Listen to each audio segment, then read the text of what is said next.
Alrighty, good morning. Today I'm going to be sharing 10 common travel money mistakes and how to avoid them. In case you're new here, my name is Audrey. I'm a travel vlogger. I've been traveling for almost 2 decades and I've made a lot of money travel mistakes along the way, some of them quite embarrassing. So today I'm going to be sharing those with you so you don't make the same mistakes, and I'm going to be providing solutions and workarounds for each of them. So mistake number 1 is relying solely on one payment method. So I remember a trip where I went to Portugal and I only took one debit card and one credit card, and that's how I was planning to get by during the course of that trip. Now, on day 2 of my trip, so right at the beginning, my credit card got blocked. So that only left me with one debit card, which was a super stressful situation because then I was thinking the whole time, what happens if my debit card also gets blocked? I am in big trouble. I have no way of taking out money. Now, because this was over a decade ago, I was able to get my sister to call the bank, pretend to be me. This was way before voice recognition and all that technology. So I was able to get my Visa card working again. But lesson learned, now I travel with multiple means of accessing money. I tend to have cash, debit card, and multiple credit cards just in case. So don't rely on just one method. Mistake number 2 is exchanging money at the airport. Now, I realize that when you first land in a new destination, you're probably not going to have any of the local currency. So what I tend to do is just withdraw money from an ATM or exchange money, but just enough for like the first couple of days to grab a taxi into the city, pay for my first meal there. So it's always better to use a local ATM to take money out, or you can also find a currency house and exchange money once you're in the city. The rates are going to be way better than what you're going to get at the airport. So mistake number 3 is carrying an excessive amount of cash, because if you lose your wallet or it gets stolen, you're going to be losing a lot of money.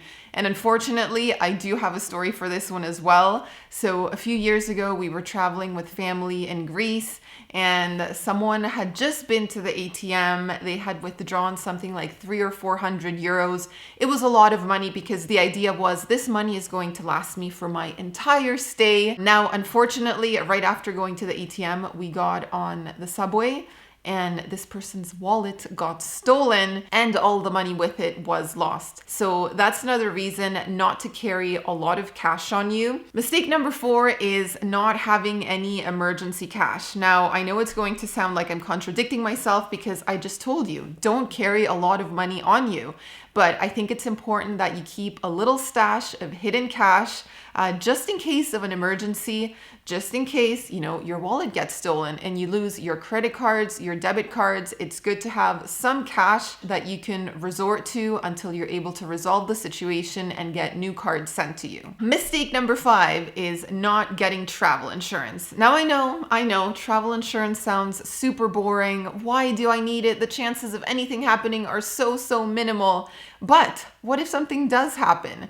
I have ended up in hospitals or clinics a handful of times over the years while I've been traveling. Now, thankfully, it was in countries where the cost of medical attention was super affordable, so it wasn't a big deal. Plus, I also had travel insurance. But then I always think, what if this happens to me in a country where medical attention is not so accessible, like say the United States? So my rule is that I always get travel insurance. It doesn't matter if I'm traveling to the US, to Germany, to Thailand. I always have travel insurance just in case. If you want to bring the cost of your insurance down, you can have a higher deductible, but just have it just in case because you never know what can happen. Mistake number 6, getting caught with your phone on roaming and accruing really high charges while you're away on your trip. Now, I'm Canadian and our phone plans here for some reason are super expensive. Maybe it's because there's not a lot of competition, so a few companies have a bit of a monopoly. But I do have another story for this one. So this didn't happen to me, but it happened to a friend of mine. So a few years ago, she traveled to Europe for a week and didn't realize that her phone was on roaming the whole time she was abroad. So then once she got back home, she ended up getting a bill for over 800 Canadian dollars, and that's just an exorbitant amount for a week away. So she ended up calling the phone company and she was able to talk them down on the charges that she had accrued. But what if that hadn't been the case? What if they were like, no, sorry, your phone was roaming, you used our data, this is the bill, you got to pay it. So she got lucky, the company was understanding. But the way to avoid the mistake is to just buy a local SIM card, or nowadays you can just buy an eSIM, which is so much easier. You just download an app. We usually use Saily, and you can buy data for almost any country in the world, and the prices are quite affordable. And then you don't have to worry about these crazy roaming charges. So that's the workaround. Okay, mistake number 7 is opting for dynamic currency conversion when you are paying for something with your credit card or your debit card overseas.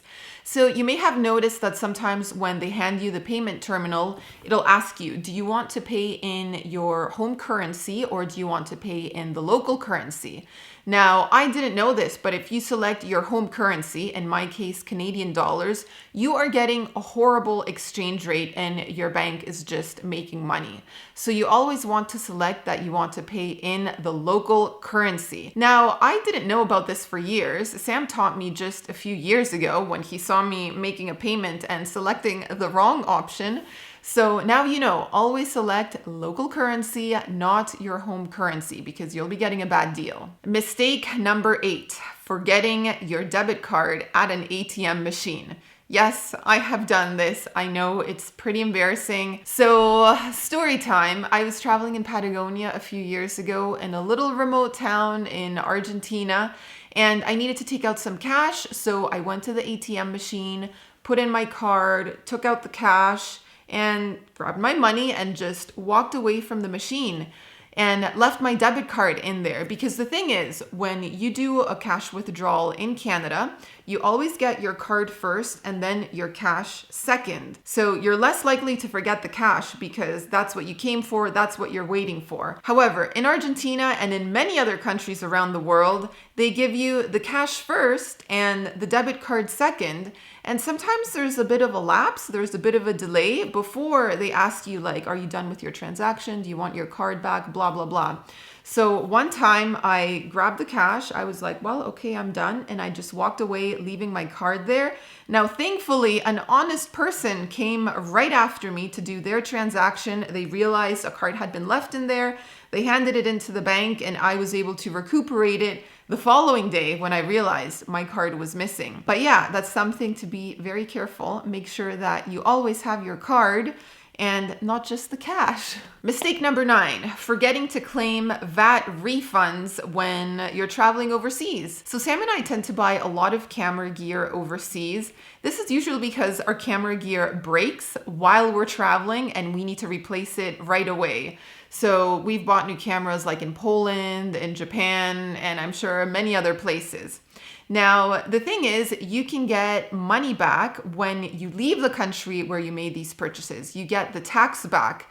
However, you need to fill out the proper paperwork and you need to keep your receipts. And tip, you need to go to the airport early to do this whole process because it can be a little bit time consuming. We've had instances where we've gone to do the VAT refund and there's absolutely no one there. And other instances where there's a really long line of people and we feel like, oh, are we going to cut it close? Are we going to be able to get this done before we need to go and board our flight? So if you're traveling and you're going to be doing a lot of shopping, keep your receipts, and then once you're ready to leave the country, make sure you find the VAT refund office at the airport and get it done. Now, mistake number 10, a pretty big one, not knowing what the local currency is worth. This was a huge oversight of mine and a big mistake I made when I was traveling in Romania a few years back. I didn't bother looking up what a Romanian leu was worth. So what happened was that I took a taxi from the airport to the hotel in the city center. I was with my husband, Sam. And unfortunately, we got a bit of a sketchy taxi driver who tried covering the taxi meter. He didn't want us to see the numbers going up.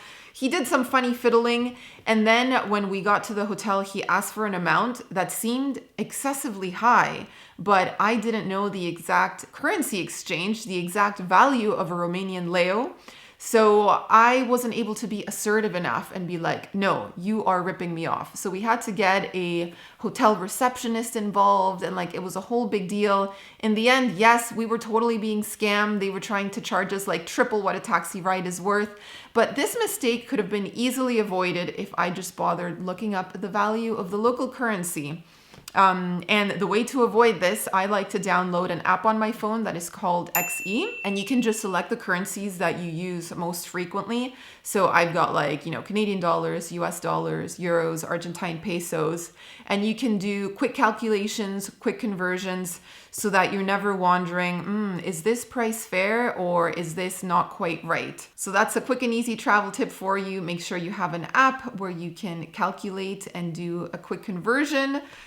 So you know if what you are buying is actually a good price or not. This is something super handy, like even when you go to the supermarket or you're paying for a meal at a restaurant, you've got a better idea of how much you're spending, and you can also reel it in if you know how much you're spending. So those are some of the travel mistakes that I have made, and that friends of mine have made, and that family of mine have made. So now it's over to you. Let me know if you've ever made any silly travel mistakes. Now looking back on it, what were they? How could they have been avoided? And yeah, let's learn from each other and maybe share a little laugh together. So if you enjoyed this video, I invite you to give it a like, hit subscribe, and we'll be seeing you soon with more travel tips, but also some upcoming travel adventures very soon. Ta-ta!